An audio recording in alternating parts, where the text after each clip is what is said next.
All right, good Tuesday morning to you all. This morning we're looking at 1 John 3, verses 11 through 18. So let me read the text and then I'll point out a couple things. Starting in verse 11. For this is the message that you have heard from the beginning, that we should love one another. We should not be like Cain, who was of the evil one and murdered his brother. And why did he murder him? Because his own deeds were evil and his brother's righteous. Do not be surprised, brothers, that the world hates you. We know that we have passed out of death into life because we love the brothers. Whoever does not love abides in death. Everyone who hates his brother is a murderer, and you know that no murderer has eternal life abiding in him. By this we know love, that he laid down his life for us, and we ought to lay down our lives for the brothers. But if anyone has the world's goods and sees his brother in need, yet closes his heart against him, how does God's love abide in him? Little children, let us not love in word or talk, but in deed and in the truth. Now, there is a lot there that we could go into, but just a couple questions that I'll put in front of us this morning to consider as you read this passage again, maybe a couple times today. The first question is, how can you be sure that you are a true believer? I mean, that's really John's point in the entire letter, is how can you be sure that you're a true believer?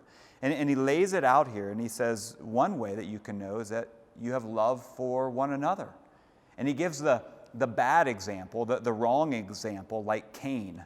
He murdered his brother. You can read about that in Genesis 4, 1 through 10, and see that story unfold, where Cain was self-righteous and self-centered and went after his brother. So John gives us the bad example. Don't be like him, but you have love for one another. That's a mark of someone who is a true believer. So that's the first question. How can you know that you're a true believer? Are there marks in your life that show that you have love for others? Consider that this morning. And then the second question that I would put in front of us is this: how are you to love others? What's that look like? How does that play out? Our love for others, John tells us, is to mirror Christ's love. It's to be like his. And what did he do? We're told he laid down his life. He gave his life.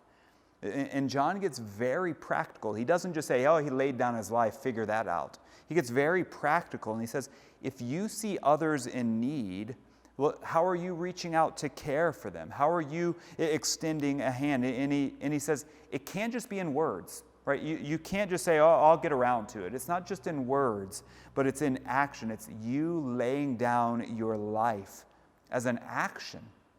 So consider that this morning, the sacrificial love of Christ being your model in how you love others, right? Thanks be to God that we have a model, that we have someone we can look to as an example. Jesus gave his life for you and me.